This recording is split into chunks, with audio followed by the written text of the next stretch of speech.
मुझे लगता है आजकल नेता बनना बड़ा आसान हो गया, बड़ा सरल हो गया है। 400-500 रुपए में नेता बन जाते हैं। 200 रुपए का गमछा डाला, 200 रुपए का पजामा पहना, कुर्ता डाला, बन गए नेता। लेकिन विपक्ष हमेशा समाजवादी पार्टी पर आरोप लगाता है कि जिस गाड़ी में समाजवादी का झंडा है उसमें एक गुंडा है। आप समाजवादी पार्टी में हैं। इस कांसी राम का मिशन अधूरा, अखिलेश यादव करेंगे पूरा। बाबा साहब अम्बेडकर का मिशन अधूरा, अखिलेश यादव कर रहे हैं पूरा। लड्डू प्रसाद की कोई औकात नहीं है ये सीट जो गहने धरी है उसको छुड़ा लेने का। पर बहुत से नेताओं के पॉडकास्ट कर चुका है। जब भी नेताओं की बात करता हूं तो नेता भारत सुधारने की बात करते हैं, मगर आज तक किसी नेता ने अपने क्षेत्र के विकास की बात नहीं की। और हमने पहले पंजा को कुचला, तो पंजा वाले लोग कुचले जाने के बाद परास्त होकर के वो कमल के फूल में आ गए कि हाथी ने कमल के खिलाफ लड़ाई बंद कर दिया है, कमल से दोस्ताना कर लिया है। कमल वो खुद विदेश यात्रा कर रहा है और भारत के लोगों को गुमराह करने के लिए कह रहा है। क्या सर आप में सीधा सीधा आपका मानना ये है कि मायावती जी ने कमल से दोस्ती कर ली? तो सनातनवादी लोग हैं, ये कुदरत के खिलाफ है। तो कुदरत अगर भाजपाइयों से पूछ करके मानव का निर्माण करता तो आंखें आगे नहीं होनी चाहिए, पीछे लगा देगा। फिर हमारे पास 33 करोड़ देवी देवता हैं, तो वो हमारी रक्षा कर सकते थे। मैंने आपको जितना पढ़ा, जितना जाना, आपने हिंदू धर्म छोड़ के बौद्ध धर्म को अपना लिया, ऐसा क्यों? बहुमत दो, वोट दो, हम केशव मौर्य को मुख्यमंत्री बनाएंगे, हम एसपी बघेल को मुख्यमंत्री बनाएंगे, हम स्वतंत्र देव सिंह को मुख्यमंत्री बनाएंगे, हम साध्वी निरंजन ज्योत को मुख्यमंत्री बना देंगे। कि यादव मारता है, गुंडा है। माननीय अखिलेश यादव ने समाजवादी पार्टी को गुंडा विहीन पार्टी बना डाला है। आप महोबा की राजनीति में सक्रिय हैं, लगातार आपके बैनर, पोस्टर, वॉल पेंटिंग देखने को मिल रहे हैं। लेकिन आज की वर्तमान महोबा की राजनीति को देख के आपको क्या लगता है? क्योंकि यहाँ कोई भी नेता विकास की बात नहीं कर रहा है, वर्चस्व की बात कर रहा है। कर दिखाओ कुछ ऐसा कि दुनिया करना चाहे आप जैसा। नमस्कार दोस्तों, मैं हूं आपका दोस्त कुमार अनिल। आज हमारे इस खास पॉडकास्ट में मौजूद हैं दलितों और पिछड़ों की आवाज उठाने वाले, बीएसपी आंदोलन से उठकर कैबिनेट मंत्री तक का सफर तय करने वाले, वर्तमान में समाजवादी पार्टी में सक्रिय नेता के रूप में 3 बार के विधायक, 1 बार के कैबिनेट मंत्री, माननीय श्री दद्दू प्रसाद वर्मा जी मौजूद हैं। मंत्री जी, बहुत बहुत स्वागत है हमारे इस खास पॉडकास्ट में। अगर आप चैनल में नए हैं तो चैनल को सब्सक्राइब और फॉलो जरूर करें। अगर आप यूट्यूब में देख रहे हैं तो चैनल को सब्सक्राइब करना मत भूलिए और बेल आइकन प्रेस जरूर करिए। धन्यवाद। मंत्री जी कैसे हैं? बेहतर, बहुत अच्छा, मजा आ रहा है। मंत्री जी, पहला सवाल आपसे यही रहेगा, आखिर दद्दू प्रसाद जी कौन है? देखिए, मैं ग्राम गोयरा मुगली जी, थाना मटौंद, जिला बांदा, एक बंधुआ मजदूर के परिवार में पैदा हुआ जी। अनुसूचित जाति, चमार जाति में पैदा हुआ एक कार्यकर्ता हूँ और मानवर काशीराम जी से सीख लेकर के हमने जूनियर इंजीनियर की नौकरी की तरफ जा रहे थे। पॉलिटेक्निक डिप्लोमा मैंने जीबी पंत पॉलिटेक्निक से पास किया, लखनऊ से। तो उन्होंने दिशा बदल दी हमारे गुरु मानवर काशीराम जी ने, और उन्होंने कहा कि क्या नौकर बनोगे, चलो मालिक बनने की तैयारी करते हैं। तो हम लोग उनके सुझाव में आ गए और इस रास्ते पर चल दिए। तो चलते चलते मैं केवल विधायक जीता हूँ, ये बात पूर्ण सत्य नहीं है, बल्कि मैंने उत्तर प्रदेश के बुंदेलखंड इलाके से लगभग 20-22 लोगों को विधायक बनाने में प्रत्यक्ष रूप से एक क्रिएटर, सृजनकर्ता के रूप में भूमिका में रहा। अब सर बात आएगी, आप बीएसपी आंदोलन से निकले, लेकिन आज वर्तमान में समाजवादी पार्टी में है। विचारधारा बदल दी या फिर ये राजनीति का चक्रव्यूह है? नहीं, हमने राजनीति के लिए राजनीति में नहीं आया था जी। मानवर काशीराम जी ने एक बड़ा गोल फिक्स किया। भारत में दलित पिछड़े हैं, जो उनकी समस्याओं का जो मूल कारण है वो इस देश की ऊर्ध्वाधर खड़ी हुई सामाजिक व्यवस्था है। पूरे देश में राजा बदलते गए, रियासतें बदलती गईं, और पर इस देश में मनुस्मृति के आधार पर और लिखित कानून के आधार पर संचालित सामाजिक व्यवस्था कन्याकुमारी से लेकर के अफगानिस्तान तक और पोरबंदर से लेकर कोहिमा तक पूरे देश में कोई भी राजा रहा हो, यहाँ तक कि राजाओं का राज खत्म हुआ तो गुलाम वंश आया, मुगल आए, और उसके बाद वो गए तो अंग्रेजों का शासन आया। पर इस देश की जो सामाजिक व्यवस्था है, सोशल ऑर्डर है, वो समान रूप से पूरे देश में विद्यमान है।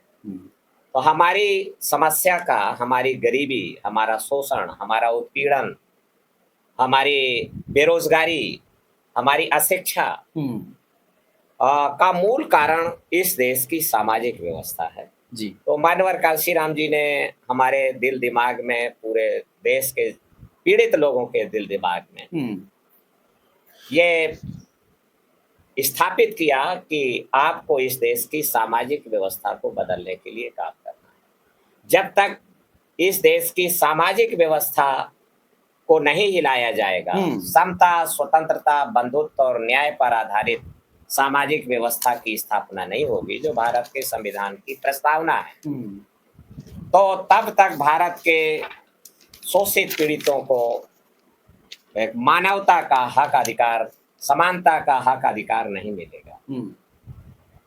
यह हम लोगों ने अनुभव से भी देखा है। इसलिए मैं सामाजिक बदलाव के आंदोलन के लिए राजनीति में आया। राजनीति मानवर काशीराम जी ने इसलिए चुनी क्योंकि उसके पूर्व जो उनके प्रेरक थे, परम पूज्य बाबा साहेब डॉक्टर भीमराव अम्बेडकर, तो उन्होंने 1930 की प्रथम गोलमेज सभा लंदन में लोकतंत्र की प्रस्थापना करने के लिए अंग्रेजों से लड़ाई लड़े, और अंग्रेजों को भी उन्होंने ललकारा और कहा कि आपने भी हमारी हालत में बदलाव लाने के लिए कोई काम नहीं किया।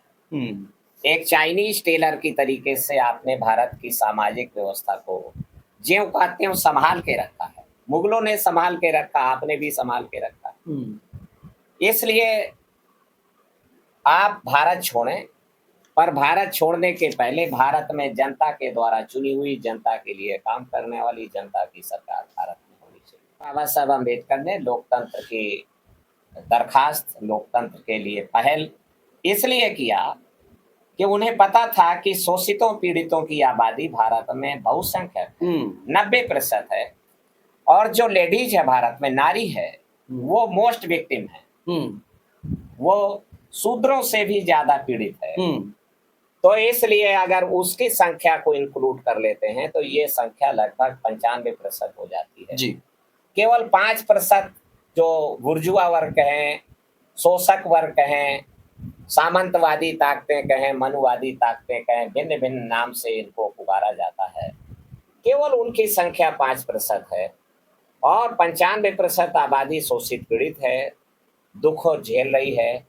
तो बाबा साहब अम्बेडकर ने सोचा कि अगर लोकतंत्र भारत में आए तो ये बहुसंख्यक आबादी वाले लोग, हालांकि इनको जातियों में तोड़ा गया है, विखंडित किया गया है, जाति भगवान ने नहीं बनाई, जाति कर्म से नहीं बनी है, और जाति मानव विकास की स्वाभाविक प्रक्रिया के तहत भी नहीं बनी है। 4 फरवरी 2023 को बंबई में मोहन भागवत को भी मजबूरी में ये कहना पड़ा कि जाति कुछ लोगों ने अपने निहित स्वार्थों के लिए और ज्यादा लोगों को अपमानित और बेइज्जत करने के लिए, उनकी शक्ति को विखंडित करने के लिए जातियां बनाई गई। तो अगर ये जातियों में बटे रहते हैं तो इनकी ताकत विखंडित रहती है और ये कोई शक्ति संपन्न नहीं हो पाते। पर अगर ये जातियों को तोड़ करके और इकट्ठा हो जाते हैं, लामबंद हो जाते हैं, बहुजन समाज बना लेते हैं, पीडीए समाज बना लेते हैं, तो ये प्रधान से लेकर प्रधानमंत्री तक कब्जा कर सकते हैं और राजनीतिक सत्ता का इस्तेमाल करके इस देश की सामाजिक व्यवस्था को बदला जा सकता है जी। ये जो इस देश में सामाजिक व्यवस्था है, ये राजपाट के द्वारा स्थापित की गई थी। ये अंधविश्वास के आधार पर, कुरीतियों के आधार पर स्थापित नहीं है। ये एक लिखित कानून है और ये कानून विद्वानों ने बनाया है। ये पागल लोगों ने नहीं मनुस्मृति, गौतम स्मृति, पाराशर स्मृति बनाई। हिमालय की गुफाओं में बैठ करके महान विद्वानों ने और इस देश में क्रूरतम अमानवीय सामाजिक व्यवस्था और सामाजिक कानूनों का निर्माण किया, जो अंग्रेजों के जाने के 80 साल बाद भी बखूबी भारत में संचालित हैं। और इसलिए हम आए थे राजनीति में सामाजिक व्यवस्था को बदलाव करने के लिए, कांग्रेस पार्टी भारतीय जनता पार्टी को परास्त करने के लिए, जो कि स्पष्ट रूप से दो पार्टियां हैं जो इस देश की सामाजिक व्यवस्था को आइकॉन मानती हैं, आदर्श मानती हैं और इसको स्टेटस को बनाए रखना चाहती हैं। तो हमने इन दोनों पार्टियों को परास्त करने के लिए मानवर कांशीराम जी की अगुवाई में हाथी तैयार किया, बसपा बनाई थी और हमने पहले पंजा को कुचला। तो पंजा वाले लोग कुचले जाने के बाद परास्त होकर के वो कमल के फूल में आ गए। तो पहचाना गया कि ये पंजा वाले लोग गए कहाँ। तो हमें दिखाई पड़ा कि ये तो कमल के फूल में आ गए हैं। तो मानवर कांशीराम साहब हाथी के पीलवान थे और उन्होंने हाथी को इशारा किया, धच्चित धच्चित कहा और कहा कि कमल को कुचल डालो। तो हमारे हाथी ने कमल को कुचला। पर 2003 में मानवर कांशीराम साहब हमारे बीच से एक्टिव रूप में नहीं रहे और 2006 में वो जीवन से नहीं रहे। उसके बाद मानवर कांशीराम जी के स्पष्ट रूप से मना करने के बाद भी सतीश मिश्रा हमारे हाथी का महावत बन गया, पीलवान बन गया और जो मेन पावर है हाथी का वहां पर बैठ गया। तो जो कमल के फूल को कुचलने के लिए हाथी तैयार किया था, कमल को क्यों कुचलना है? क्योंकि कमल इस देश की सामाजिक व्यवस्था को बरकरार रखना चाहता है, हमारे दुख को बनाए रखना चाहता है। तो इसलिए कमल को कुचलने के लिए हाथी बनाया था। सतीश मिश्रा ने जब हाथी को कमल से साथी बन गया और कहा कि अब हाथी कमल के खिलाफ नहीं लड़ेगा बल्कि कमल को उठा करके अपने माथे पे रख लिया है। 9 अक्टूबर 2025 को लखनऊ में लाखों की रैली हुई, उसमें भी यही साफ दृष्टिगोचर हुआ कि हाथी ने कमल के खिलाफ लड़ाई बंद कर दिया है, कमल से दोस्ताना कर लिया है, कमल को कुचलना हमारा लक्ष्य है। तो हमने नया साधन खोज लिया है कमल को कुचलने के लिए। हमने साइकिल तैयार कर लिया है कि साइकिल, और अब लड़ाई उत्तर प्रदेश की बिल्कुल आमने सामने हो गई। तो भाजपा वर्सेस समाजवादी पार्टी, अब बाकी राजनीतिक दल नेपथ्य में चले गए हैं, या तो वो भारतीय जनता पार्टी के एलाइज हो गए हैं, सहयोगी बन गए हैं, या छुपे हुए सहयोगी बन गए। इसलिए आज भारतीय जनता पार्टी को अगर परास्त करना है और सेंट्रल का जो रास्ता है वो उत्तर प्रदेश से होकर के जाता है। पहले इसमें 85 लोकसभा सीटें थी, उत्तराखंड बनने के बाद ये आज भी 80 लोकसभा सीटों का एक बड़ा पॉकेट है ये उत्तर प्रदेश। तो क्या सर आप में सीधा सीधा आपका मानना ये है कि मायावती जी ने कमल से दोस्ती कर ली? मैंने कहा सतीश मिश्रा ने कमल से दोस्ती कर लिया। तो बहन जी ने नहीं की क्या? बहन मायावती अब बहुजन समाज पार्टी में निर्णायक भूमिका में नहीं है, मतलब सिर्फ दिखावा, अनुगामी है, अनुगमन कर रहे हैं जी, नीति निर्धारण की भूमिका में भी नहीं, नीति संचालित करने की भूमिका में वो नहीं। इसलिए जब सतीश मिश्रा के हाथ में नियंत्रक और संचालन दोनों आ गया है और उसने कमल से दोस्ती कर लिया है, कमल ही हमारे दुख का कारण है, तो हमने कमल से लड़ाई लड़ने के लिए नया साधन साइकिल तैयार कर लिया। और साइकिल तो हमारा बिगनिंग साधन है। नहीं, इस समय में मंत्री जी ट्रेंड में भी चल रहा है पेट्रोल। आप देखिए कई मंत्री साइकिल में चल रहे हैं, अधिकारी साइकिल में चल रहे हैं। तो क्या साइकिल इस बार चल पड़ेगी? ये तो नरेंद्र मोदी का हिपोक्रेसी है, बनावटी है, कहना कुछ करना कुछ। वो खुद विदेश यात्रा कर रहा है और भारत के लोगों को गुमराह करने के लिए कह रहा है कि आपको पेट्रोल डीजल का इस्तेमाल नहीं करना है। ये औद्योगिक युग है और औद्योगिक ये खास करके जब कृषि भी उद्योग का दर्जा प्राप्त कर रही है। हालांकि इस देश का शोषक वर्ग कृषि को उद्योग का दर्जा नहीं देना चाहता है, इसलिए भारत की खेती पिछड़ी हुई है। तीव्र गति से भारत के औद्योगिकरण की आवश्यकता है दुनिया के साथ अगर खड़े होना है। तो इसलिए बिना डीजल के कृषि उद्योग आगे नहीं बढ़ सकता।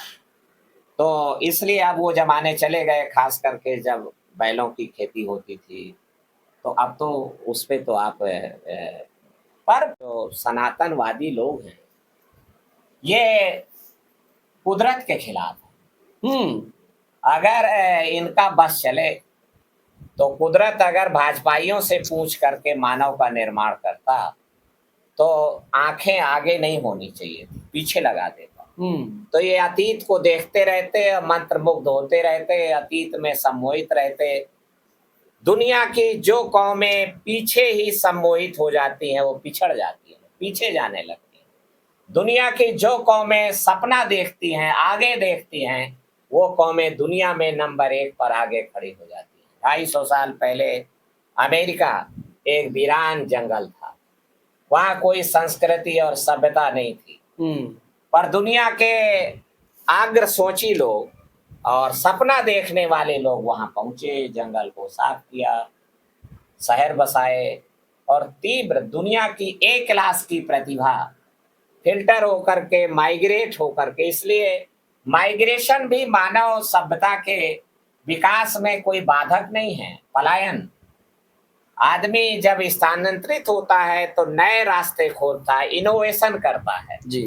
तो इसलिए मैं कहना चाहता हूं कि ये जो पेट्रोल डीजल के बंद करने की बात नरेंद्र मोदी कह रहा है, और अभी आज ही मेरे सामने 1967 का नवभारत टाइम्स अखबार आया, किसी ने पोस्ट किया, उस समय की प्रधानमंत्री कह रही है कि सोना खरीदो, सोना से रोजगार बढ़ता है, सोना से जो हमारा ज्वेलरी, छोटा छोटा आभूषण बनाने वाला कारीगर है, जो पिछड़े वर्ग के लोग हैं, और वो उनका रोजगार सृजित होता है और फिर जनता में नया रोजगार जाता है, सब लोग साझीदार होते हैं। 1967 में भारत कह रहा है, भारत का प्रधानमंत्री कह रहा है कि सोना खरीदो, और ये अवैज्ञानिक, अंधविश्वासी भारतीय जनता पार्टी, कूपमंडूक भारतीय जनता पार्टी, जो राफेल लेके आते हैं दुनिया से अरबों रुपया लगा करके, पर कहते हैं कि नहीं नहीं, राफेल पाकिस्तान से, चाइना से मुकाबला नहीं कर पाएगी, तो ये निबुआ जो है हम और मिर्चा और निबुआ से कुचल देंगे राफेल, तो फिर ये रक्षा कर पाएगी। अरे भाई, आप निबुआ और मिर्चा ही, ये टोटका ही अगर चाइना से या पाकिस्तान से भारत की रक्षा होती तो ये अरबों रुपया लगा करके राफेल क्यों लेके आए? हाँ, उसी निबुआ से कर ले। और निबुआ से कहा भाई हमारे पास 33 करोड़ देवी देवता हैं, तो वो हमारी रक्षा कर सकते थे। इसलिए ये भारतीय जनता पार्टी हिपोक्रेट है, ये बनावटी पार्टी है, बातें कुछ करती है और अवैज्ञानिक बनाने का, भारत को पीछे ले जाने का काम कर रहे हैं। इसलिए इनके कुत्सित षड्यंत्र को बेनकाब करना प्रत्येक सामाजिक कार्यकर्ता की जिम्मेदारी है, तर्कशील लोगों की जिम्मेदारी है कि भारतीय जनता पार्टी के पोंगा पंथ को खुलासा किया जाए, उजागर किया जाए।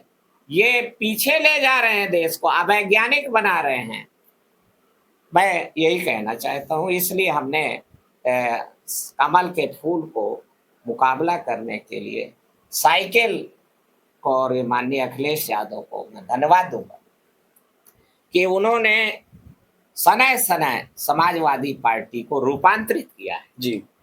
आज वो 15 साल पुरानी सी समाजवादी पार्टी नहीं।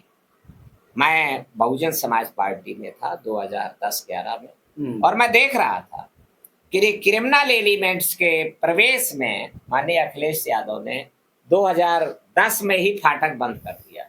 डीपी यादव, उन्होंने कहा डीपी यादव नई पार्टी में घुस सकता है।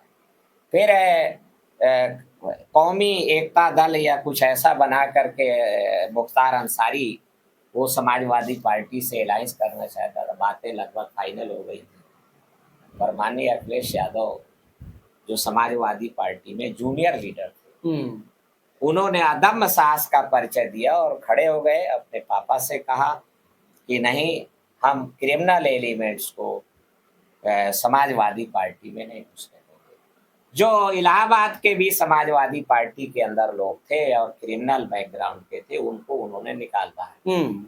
जैसे जैसे क्रिमिनल एलिमेंट समाजवादी पार्टी से बाहर हुए हैं, तैसे तैसे शोषितों पीड़ितों का, अति पिछड़ी जातियों का, दलितों का विश्वास समाजवादी पार्टी में बनता गया।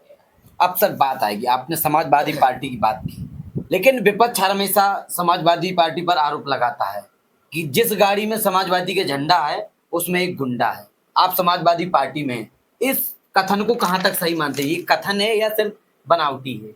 ये विपक्ष का आरोप नहीं है, ये भारतीय जनता पार्टी सत्ता पक्ष का फ्रॉड, झूठा दुष्प्रचार है, प्रोपेगेंडा है, ताकि वो बहकाए रखना चाहते हैं। जो अति पिछड़ी जातियों का हिस्सा दबा के भारतीय जनता पार्टी बैठी हुई है। पहले ये गुड़ दिखाती है और गुड़ का लालच दे करके सभी को बुलाती है, और फिर जब लोग, हमारे दुखी पीड़ित लोग, भूखे लोग गुड़ खाने के लालच में उसके पास पहुंच जाते हैं, तो जोर का ईंटा पत्थरा उठा के उनके खोपड़े में भारतीय जनता पार्टी मारती है। 2015-16 के दौरान भारतीय जनता पार्टी ने उत्तर प्रदेश में प्रचार किया कि आप हमें बहुमत दो, वोट दो, हम केशव मौर्य को मुख्यमंत्री बनाएंगे, हम एसपी बघेल को मुख्यमंत्री बनाएंगे, हम स्वतंत्र देव सिंह को मुख्यमंत्री बनाएंगे, हम साध्वी निरंजन ज्योत को मुख्यमंत्री बना देंगे, और हमारी अति पिछड़ी जातियां भारतीय जनता पार्टी के प्रोपेगेंडा का, अरे भरोसा नहीं हो रहा है। देखो, हमने बहन मायावती को बनाया था मुख्यमंत्री, तो फिर हम साध्वी निरंजन ज्योत को भी बना देंगे मुख्यमंत्री। तो हमारी पिछड़ी जातियां उनके बहकाए में आकर के, अति दलित जातियां सतीश मिश्रा की उपेक्षा का शिकार होकर के और सतीश मिश्रा के द्वारा अपमान का शिकार होकर के जी वो भारतीय जनता पार्टी के साथ चली गई, और 2021-22 तक हम नजर आता है कि वह स्थिर होकर के भारतीय जनता पार्टी के साथ। इसलिए इसी आधार पे मैं दृढ़ता से मानता हूँ कि अति पिछड़ी जातियों के और अति दलित जातियों के सहयोग के कारण भारतीय जनता पार्टी सत्ता में आई है। 2017 में भी, 2019 में भी, पर 2021-22 के बाद अति पिछड़ी जातियों का, अति दलित जातियों का भारतीय जनता पार्टी, जो शोषक वर्ग पार्टी है, मारवा लोगों की पार्टी है, तो उससे वहां से उनका रुझान हटा और वो आहिस्ता आहिस्ता समाजवादी पार्टी के साथ आना शुरू हुआ। तो ये झूठा दुष्प्रचार है कि यादव मारता है, गुंडा है। माननीय अखिलेश यादव ने समाजवादी पार्टी को गुंडा विहीन पार्टी बना डाला है, और ये अब शोषितों पीड़ितों की पार्टी बन गई है। और जो गुंडे नहीं भी भागे तो माननीय अखिलेश यादव की उपेक्षा का शिकार होकर के वो नेपथ्य में चले गए। इसलिए समाजवादी पार्टी में दलितों, पिछड़ों, शोषितों को कोई खतरा नहीं है, बल्कि ये उनकी स्वाभाविक पार्टी बन चुकी है। और जो मानवर कांशीराम जी का मिशन था, वो माननीय अखिलेश यादव ने अपने कंधों पर उठा लिया है। मैं मजबूती से कह सकता हूँ कि कांशीराम का मिशन अधूरा, अखिलेश यादव करेंगे पूरा। बाबा साहब अम्बेडकर का मिशन अधूरा, अखिलेश यादव कर रहे हैं पूरा। ज्योतिराव फुले का मिशन अधूरा, साहू महाराजा का मिशन अधूरा, अखिलेश यादव कर रहे हैं पूरा। तो इस दिशा पर हम लोग आगे बढ़ रहे हैं, और यही कारण है कि शोषितों पीड़ितों का अब ध्रुवीकरण जी बहुत तेजी के साथ समाजवादी पार्टी के साथ हो रहा है, और हम इस ध्रुवीकरण का स्वागत करते हैं। क्या सर पूरा एसटी समाज, दलित समाज अखिलेश जी के साथ है? नहीं, आज की तारीख में नहीं है, पर अभी 6 महीने से ज्यादा का वक्त है। दद्दू प्रसाद का बस चलेगा तो हम बड़े पैमाने पर अति पिछड़ी जातियों, जिनको कि बुंदेलखंड में हमने बड़ी हिस्सेदारी एक जमाने में मानवर कांशीराम जी की अगुवाई में दिलाने का काम किया था। बुंदेलखंड में देखिए, कभी कुशवाहा समाज का विधायक नहीं बनता था, पाल समाज, निषाद समाज, प्रजापति समाज का कोई, और मुस्लिम कभी विधायक बुंदेलखंड में नहीं बना। पर मानवर कांशीराम जी ने जो सांचा खींचा, जो नक्शा बनाया, दद्दू प्रसाद जैसे लोगों को अपने जो ट्रेनीज हैं, प्रशिक्षु हैं, उनके तो उनको डांट डपट करके और कहा कि को सफरर को साथ लेके चलो, सह दुख भागीदार जातियां हैं जो, उनको साथ लेकर के चलो। तो हमने जो नेपथ्य में पड़े हुए जाति समूह थे, जिनके बारे में कवि चौधरी साहब ने कहा कि अरे ये केवट कुम्हार कब से टिकट मांगने लगे, ये काची कुम्हार कब से चुनाव लड़ने लगे। पर हम लोगों ने बड़ा रिस्क लिया और इन सभी जाति समूह को संगठित किया और अपने हक अधिकार हासिल करने के लिए उनमें प्रेरणा पैदा की कि पॉलिटिकल पावर इज मास्टर की, राजनीतिक सत्ता वो गुरु किल्ली है जिससे हर तरीके का ताला खोला जा सकता है। इन जाति समूहों ने इस पे विश्वास किया और 89 में ही हमारे बुंदेलखंड से 3 विधायक जीत करके आए, फिर 91 में 5 विधायक जीते, फिर 93 में हमारे 10 विधायक जीत करके लखनऊ की विधानसभा में मानवर कांशीराम जी ने इस रफ्तार को आगे बढ़ाए रखा और अगेन 15 विधायक, 20 में से 15 विधायक हम जिताने में कामयाब हुए। तो इसलिए मैंने कहा कि दद्दू प्रसाद 3 बार विधायक जीता ये पूरा सच नहीं है। पूरा सच ये है कि हमने यहाँ से 15-15 विधायक जीतने का, रचना करने का, सृजन करने का भी काम किया। मंत्री आगे भी हम करना चाहेंगे। मंत्री जब बात आएगी, आप अपने आप को दलित होते कमजोर, आप दलित होना अपने आप को कमजोरी मानते हैं या आपकी मजबूती है? देखिए, दुनिया में ये लायकी है उन लोगों की जो अभिशाप को भी वरदान में बदलने की कला सीखते, और वो मैंने सीखा। मेरे बैकग्राउंड में मुझे अभिशाप मिले, जिस परिवार में पैदा हुआ एक अभिशाप के रूप में, पर उसको हमने लायकी में बदल लिया। मानवर कांशीराम जी की यही प्रेरणा थी कि नालायक लोग अपने आप को लायक बनाएं और वो शासक बन जाएं।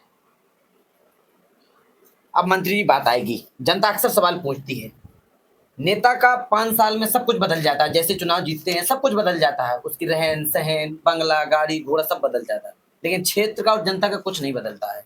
ये कहना गलत है और ये सब पे लागू नहीं होता है ये बात।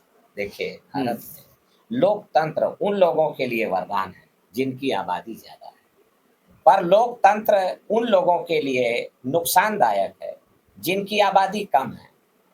चूंकि कम आबादी वाले लोग लोकतंत्र में सरवाइव नहीं कर सकते हैं, विजेता नहीं बन सकते हैं, शासक नहीं बन सकते, हुकूमत के मालिक नहीं बन सकते। इसलिए कम संख्या वाले लोगों के हाथ में दुर्भाग्य से अंग्रेज सत्ता सौंप के चले गए। तो उन कम संख्या वाले लोगों ने, जो दुर्भाग्य से शासक और शोषक भी है, तो उन्होंने सोचा कि अगर हमें परमानेंट शासक रहना है तो चुनाव वोटों से नहीं नोटों से कराने का प्रबंध करना होगा।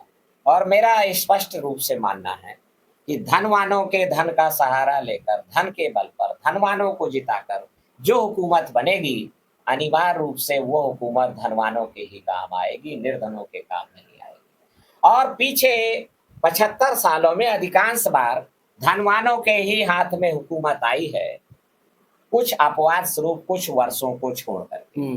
तो इसलिए एक भ्रांति निर्मित हो गई है कि नेता का ही विकास होता है जब जब सपा के लोग, जब जब बसपा के लोग और कांशीराम जी के चेले जीत के गए हैं। बड़े पैमाने पर क्षेत्र का इंफ्रास्ट्रक्चर है, जो सड़क, बिजली, पानी का विकास करने का काम किया गया है और बड़े पैमाने पर स्कूल कॉलेजों का निर्माण कराया गया है। दूसरे और जो विकास के पैरामीटर्स है, इसके साथ साथ मानवीय विकास जो कांग्रेस और भारतीय जनता पार्टी के एजेंडे में नहीं। विकास का उपभोग कौन करेगा? जो मानव होगा, इंसान होगा, जिनको हजारों साल से इंसान बनने का ही अवसर नहीं दिया गया, उनको जानवर से बदतर कीड़े मकोड़े की जिंदगी बसर करने के लिए मजबूर किया गया। वो विकास को कैसे कंज्यूम कर पाएंगे, कैसे उपभोग कर पाएंगे? इसलिए अंबेडकरवादी आंदोलन ने, लोहियावादी आंदोलन ने यह भी प्रबंध किया है कि हम इंसानों को, जो भारत के शोषित पीड़ित लोग हैं, उनको इंसान बनने का भी विकास का पैमाना खड़ा किया जाए। उसमें फर्स्ट है एजुकेशन। इसलिए भारत के शोषणकारी व्यवस्था ने हजारों साल से कानून के आधार पर शिक्षा ग्रहण करना भारत के नागरिकों के लिए न केवल प्रतिबंधित किया, बल्कि शिक्षा ग्रहण करना दंडनीय अपराध और मृत्यु दंड तक निर्धारित किया गया। यहाँ तक कि एकलव्य जो भारत के पौराणिक कहानियों में एक आइकॉन है, उसका अंगूठा कटवा लिया गया पढ़ने लिखने के जुर्म में। शंभू कृषि की गर्दन काट दी गई, मृत्युदंड दे दिया गया, ऐलान किया गया कि शिक्षा ग्रहण करना भारत के शूद्रों के लिए वर्जित है और तुमने अपराध किया, शिक्षा ग्रहण कर लिया है। और यहाँ कोई भी अगर शिक्षा ग्रहण करेगा तो उसका भी यही हश्र किया जाएगा। इस कारण से तो अंबेडकरवादी आंदोलन में लोहिया जी ने निर्धारित किया कि शिक्षा मानव विकास की प्रथम सीढ़ी है और एक समान शिक्षा, अफसर हो या मजदूर किसान, सबकी शिक्षा हो एक समान। ये विभेदकारी शिक्षा की अमीर का बच्चा अलग स्कूल में पढ़ेगा और गरीब का बच्चा अलग स्कूल में पढ़ेगा, तो ये एक तरीके से अन्याय है।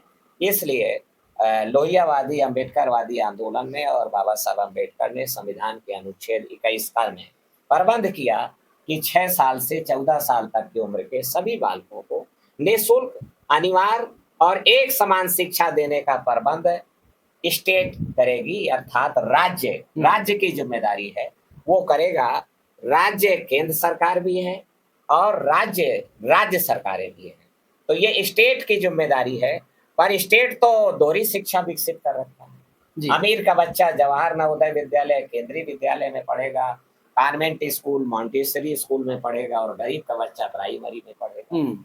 और षड्यंत्र करके प्राइमरी शिक्षा को कोलैप्स कर दिया जाएगा और वहाँ विद्या की जगह पर भोजन रख दिया जाएगा और कहा जाएगा मिड डे मील खाओ, थाली बजाओ, घर जाओ। ये अपने मनुस्मृति को षड्यंत्र के साथ लागू करने का कुत्सित प्रयास कर रही है भारतीय जनता पार्टी।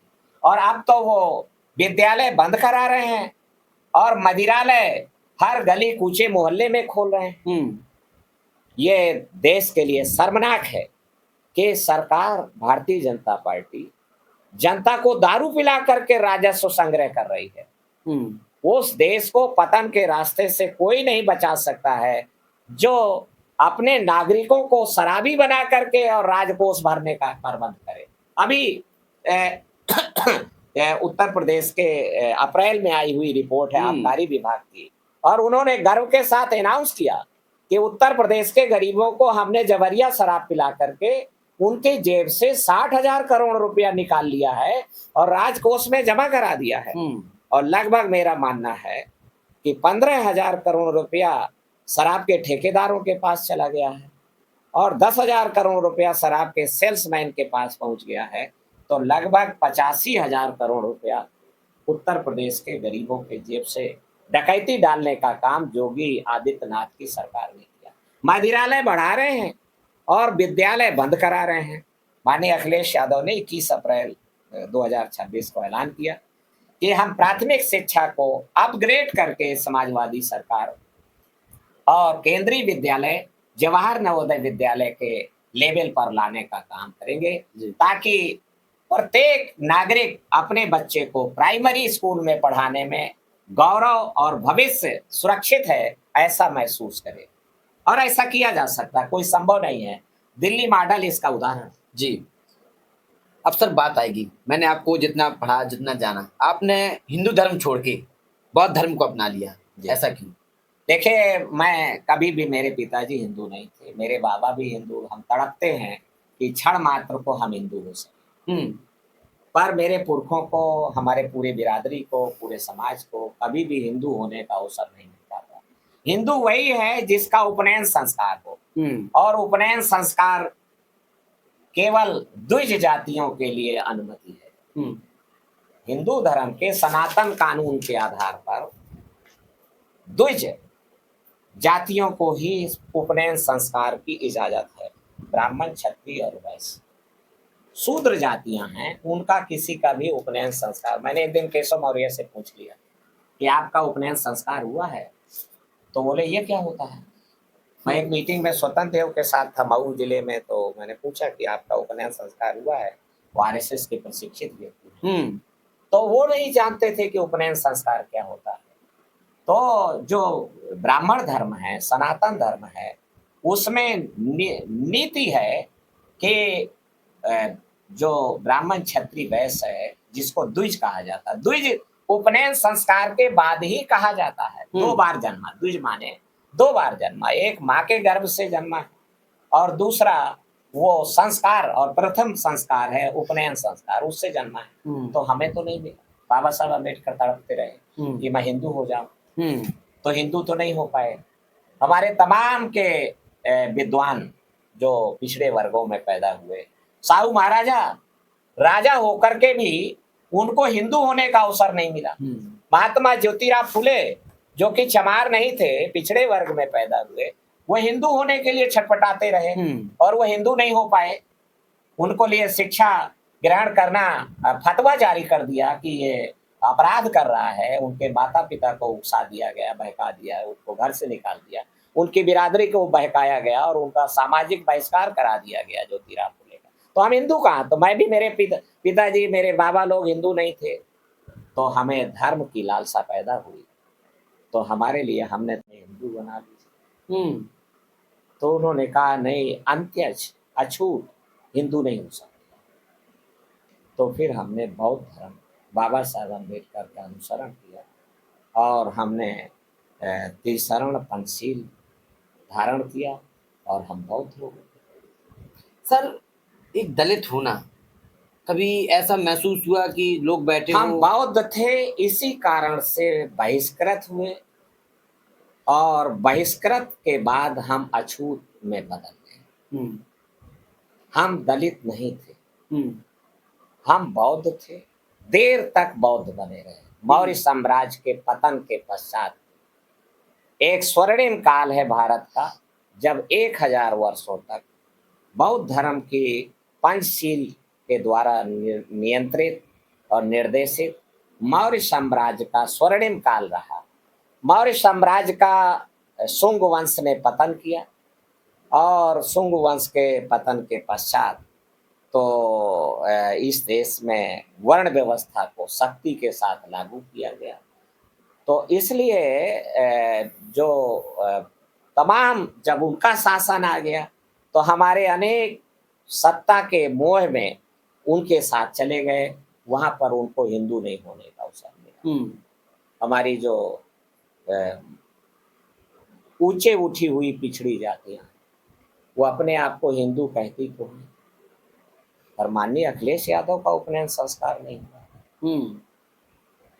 उनका उपनयन संस्कार नहीं हुआ, इसीलिए तो मंदिर में घुसने पर गंगा जल से धुलाया जाता है। तो वो, हम हिंदू नहीं हैं, हिंदुओं के पछलगुआ हैं। और अगर शंकराचार्य, जो भारत का प्रधानमंत्री शंकराचार्यों के चरणों में लौटा है, शंकराचार्यों का आज्ञाकारी है भारत का प्रधानमंत्री, तो शंकराचार्य कहें कि हम प्रत्येक शूद्र वर्णीय लोगों को उपनयन संस्कार का अथराइज करते हैं, अधिकार देते हैं। हम हिंदू हिंदू एक समान। मैं चुनौती देता हूं शंकराचार्यों को भी, वो भारत के प्रधानमंत्री को निर्देशित करें, आदेशित करें, अपने सभी मठ मंदिरों को निर्देशित करें, अपने सब पुरोहितों को निर्देशित करें कि प्रत्येक शूद्र वर्णीय जातियां, और हम तो शूद्र भी नहीं, हम तो पंचम वर्णीय हैं। महात्मा गांधी 2 अखबार चलाते थे, यंग इंडिया और हरिजन। तो इन दोनों अखबारों में उन्होंने अछूत जातियों को पंचम वर्णी कहा। तो हम तो पंचम वर्ण, हम तो वर्ण व्यवस्था से भी बाहर। इसलिए गर्व के साथ हमने दुनिया को मानवता का संदेश देने वाले और पंचशील का संदेश देने वाले, आचरण पर आधारित धर्म स्थापित करने वाले बौद्ध धर्म का मैं अनुयायी हूँ। मुझे इस बात पे गर्व है। सर, अब बात आएगी, आप महोबा की राजनीति में सक्रिय हैं, लगातार आपके बैनर, पोस्टर, वॉल पेंटिंग देखने को मिल रहे हैं।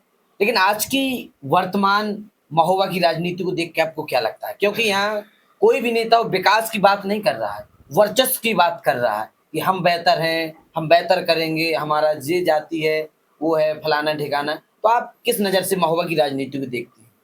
वर्चस्ववाद के खिलाफ भी समाजवादी पार्टी खड़ी हुई है और वर्चस्ववादी ताकतों की जो महोबा विधानसभा सीट है, वो कुछ वर्चस्ववादी समूह गहने धरे, वो कह रहे हैं कि यहाँ हम ही जीत सकते हैं। यहाँ तक कि जब बहुजन समाज पार्टी को भी जीतने की स्थिति आई तो वर्चस्ववादी लोग सतीश मिश्रा के द्वारा बहुजन समाज पार्टी में घुसपैठ कर गए और घुसपैठ करके उन्होंने कहा कि महोबा सीट तेली नहीं जीत पाएगा और कुशवाहा नहीं जीतेगा, जबकि संख्या सबसे ज्यादा उन्हीं की।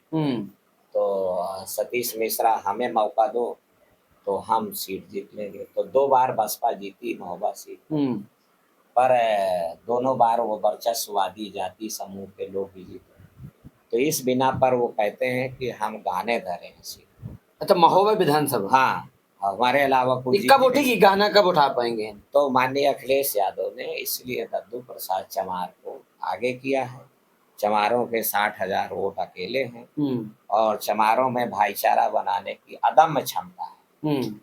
चमार जाति भाईचारा बना करके आगे बढ़ती है तो उसकी संख्या 60,000 से बढ़ करके 1 लाख, 1.25 लाख के ऊपर चली जाती है। और बुंदेलखंड में हमने कुशवाहों के साथ और निषाद समाज के साथ, लोधी राजपूत के साथ समाज, भीमर रैकवार समाज, मुसलमान समाज के साथ और यादव समाज के साथ और अन्य अति पिछड़ी जातियां हैं जिनमें हमारा साहू समाज है, भरबूजा समाज है, जायसवाल हैं और जो हमारे ये कहते हैं कि केसरवानी भी है जी। इन सब में हमने भाईचारा, आरख खंगार समाज है और कुशवाहा समाज तो बड़े पैमाने पर उत्तर बुंदेलखंड के चमारों का साझीदार रहा है, सहभागीदार रहा है। जब जब कुशवाहा समाज ने चमार के साथ साझीदारी किया है उसकी दिन दूनी रात चौगुनी तरक्की हुई है। उसके विधायक जीते हैं, एमएलसी जीते हैं और मुख्यमंत्री के बाद दूसरे नंबर के कैबिनेट मिनिस्टर भी कुशवाहा समाज को होने का अवसर मिला है। तो क्या सर लगता है इस बार महोबा की विधानसभा सीट में कुछ अलग होगा? देखिए, दद्दू प्रसाद में कोई क्षमता नहीं है। दद्दू प्रसाद पीडीए की ताकत के बल पर, जिसका मैं कारीगर हूँ। मतलब कारीगर है पीडीए की? हाँ, हम पीडीए के कारीगर हैं, बहुजन समाज बनाने के कारीगर हैं। चूंकि जो कारीगर में हमें लचीलापन चाहिए, प्रेम और मोहब्बत का गारा चाहिए, वो हमने मानवर कांसीराम जी से सीखा है जी और माननीय अखिलेश यादव से सीखा है। तो उसी आधार पे हम आगे बढ़ करके, दद्दू प्रसाद की कोई औकात नहीं है ये सीट जो गाने धरी है उसको छुड़ा लेने का, पर पीडीए की ताकत के बल पर और दबे कुचले लोगों की शक्ति के बल पर दद्दू प्रसाद वर्चस्ववादी ताकतों को परास्त कर देगा और परास्त करके और इस इलाके में पाई जाने वाली शोषित पीड़ित जातियों को गौरवान्वित करने का काम करेंगे। अब सर बात आएगी नेताओं को यहाँ की क्या सजेशन देंगे, सलाह देंगे? क्योंकि मुझे लगता है आजकल नेता बनना बड़ा आसान हो गया, बड़ा सरल हो गया है। 400-500 रुपए में नेता बन जाते हैं। 200 रुपए का गमछा डाला, 200 रुपए का पजामा पहना, कुर्ता डाला, बन गए नेता।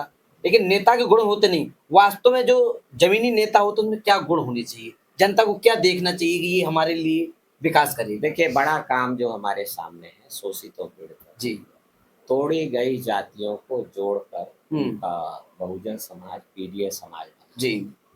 अगर हम जातियों में बिखरे रहते हैं तो हम सत्ताच्युत रहते हैं, अधिकारच्युत रहते हैं। पर अगर तोड़े हुए लोगों में भाईचारा बनाकर, केवल पैक्ट नहीं, पैक्ट से मेरा पेट नहीं भरता, दोस्ताना करने से भी मेरा पेट नहीं भरता। मैं आकांक्षी हूँ दलित पिछड़ी जातियों में भाईचारा बनाना। क्यों कि हमारा इतिहास बताता है कि हम एक ही महतारी बाप की औलाद हैं। हम प्राकृतिक रूप से एकाकी, हम जुड़े हुए हैं और ये भटकाया गया हमें और हमें गुमराह किया गया है। हम द्रविड़ वंशी हैं इस देश में, तो इसलिए हम इनको जोड़ करके और जो महोबा क्षेत्र की पूरे उत्तर प्रदेश में तो निर्माण युग है और निर्माण के लिए जो माइनिंग खनिज संपदा है, चाहे वो बिल्डिंग में जुड़ाई करने के लिए बालू है या फिर गिट्टी है और कंक्रीट है, तो ये सब महोबा, भरतपुर और झांसी ये सप्लाई होती है लखीमपुर खीरी तक।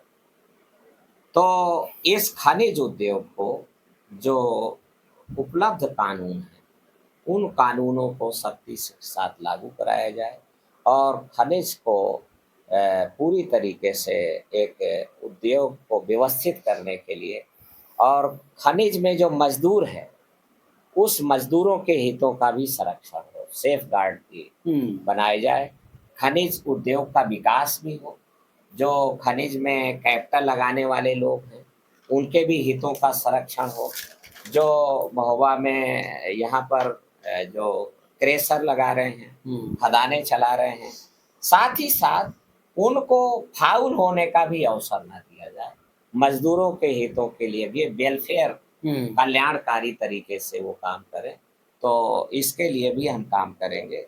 और इस क्षेत्र में जो स्कूलों की कमी है, खास करके जो मेडिकल कॉलेज नहीं है, आईटीआई की संख्या कम है, पॉलिटेक्निक की संख्या कम है, बीटीसी सेंटर की भी संख्या की कमी है, तो वो भी हम विकास कराने का काम इस दिशा में करेंगे कि शिक्षण केंद्र आधुनिक ज़माने के हिसाब से जिनकी डिमांड हो गई है, जो फैकल्टी की बड़ी डिमांड है, तो वो भी महोबा में हो और आगे आवश्यकता पड़ेगी तो यूनिवर्सिटी लाने का भी काम किया जाए।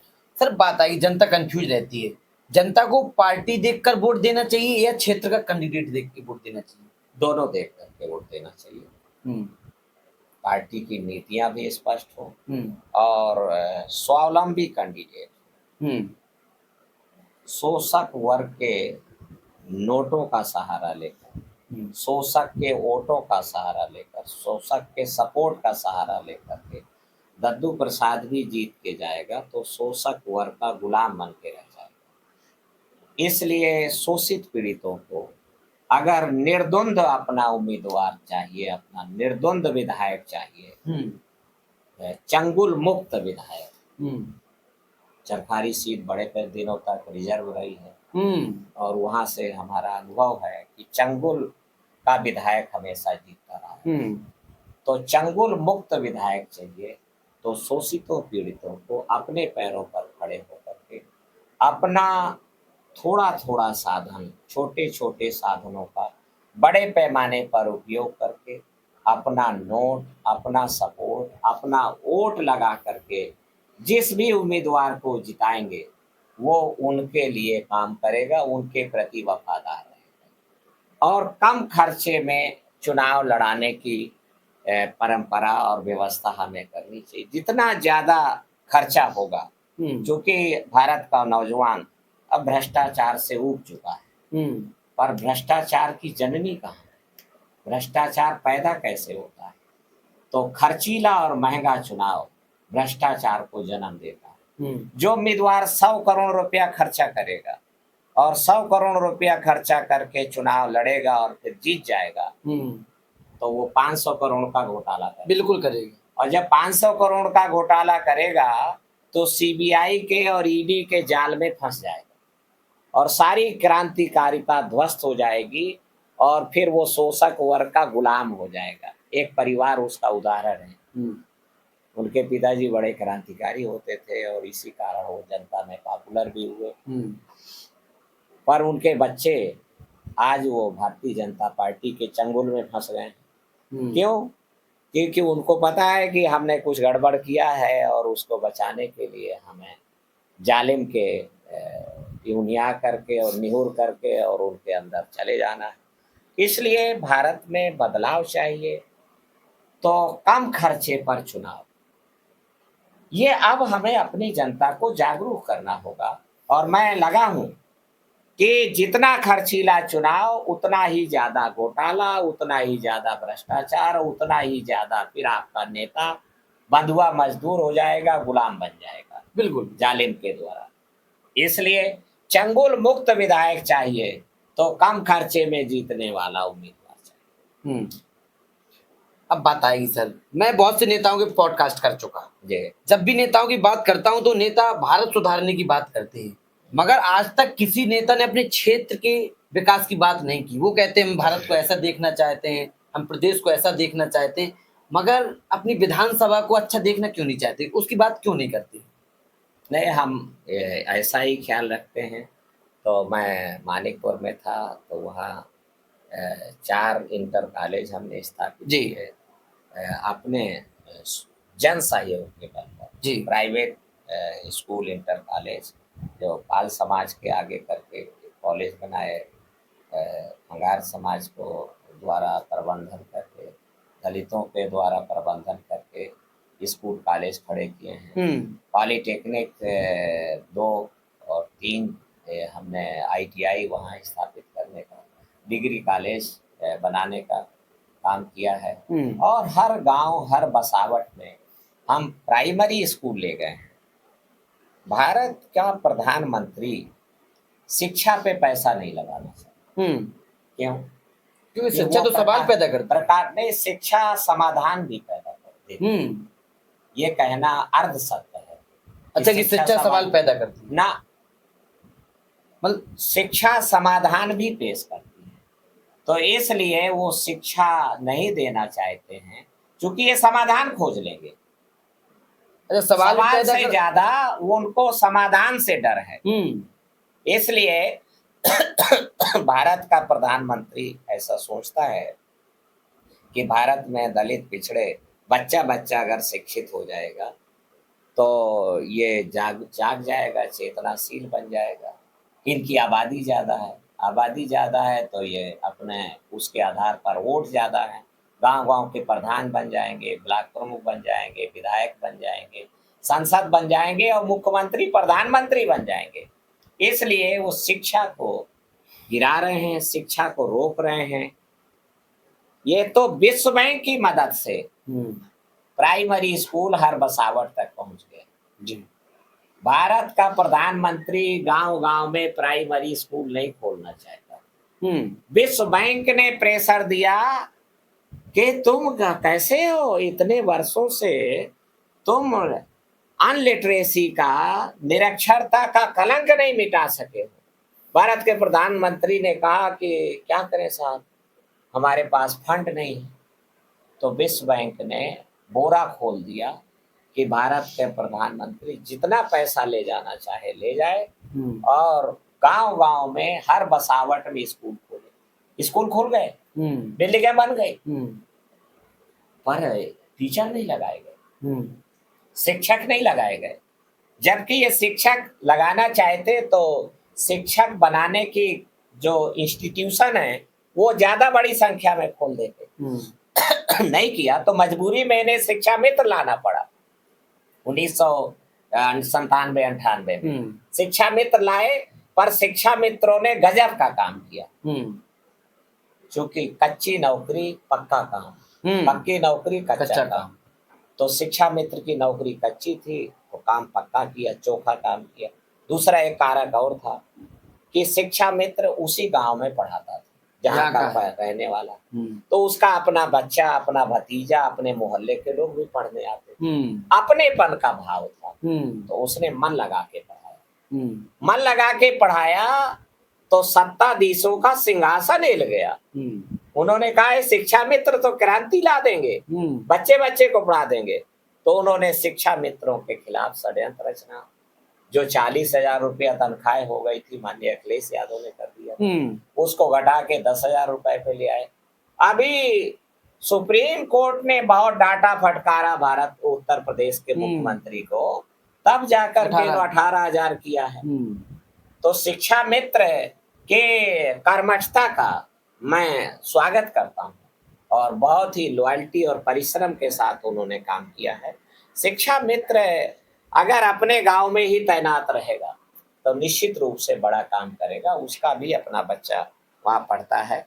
तो मैं आप सभी को इसके लिए कहना चाहता हूँ जी कि इस पे आप लोग हमें आगे बढ़ना होगा जी और आगे काम करना होगा जी। अब बात आएगी, अंतिम सवाल आपसे लेते हैं कम शब्दों में। मंत्री जी, आप जनता को क्या विश्वास दिलाना चाहेंगे? आपको जनता चुने तो क्यों चुने? क्या ऐसा आप काम करेंगे कि महोबा विधानसभा? देखिए, लोकतंत्र भारत में एक बहुत ही स्वागत योग्य व्यवस्था है, इसलिए बाबा साहब अम्बेडकर इस लोकतंत्र को लेके आए। कांग्रेस पार्टी के तत्कालीन नेता भारत में लोकतंत्र नहीं लाना चाहते। वो कह रहे थे अंग्रेजों भारत छोड़ो, भारत में राजाओं की राज, बहुत शानदार व्यवस्था है, राजतंत्र हम चला लेंगे। पर ये बाबा साहब अम्बेडकर ही कि नवंबर 1930 में ही उन्होंने अंग्रेजों से सामने लोकतंत्र का प्रस्ताव रखा। तो लोकतंत्र ने भारत में आहिस्ता आहिस्ता पर भारत का शोषक वर्ग लोकतंत्र की जगह पर धनतंत्र ले आया। धनतंत्र खतरनाक है, मनी बेस्ड डेमोक्रेसी, वो डेमोक्रेसी के लिए कलंक है। मास बेस्ड डेमोक्रेसी, जन आधारित लोकतंत्र, ये सच्चा लोकतंत्र है। जिसकी जितनी संख्या भारी उसकी उतनी हिस्सेदारी, जिनकी जनशक्ति ज्यादा है उनको आने दीजिए। तो अब कतिपय लोग जो वर्चस्ववादी लोग हैं नोटों से खरीद लेते हैं। दद्दू प्रसाद की ये जिम्मेदारी है कि मैं महोबा क्षेत्र में भी ना बिकने वाला समाज बनाने में हम कामयाब हो सके, ना बिकने वाला समाज बनाएं, और ताकि वो ना बिकने वाला नेता बना सके, ना बिकने वाला टिकट बना सके।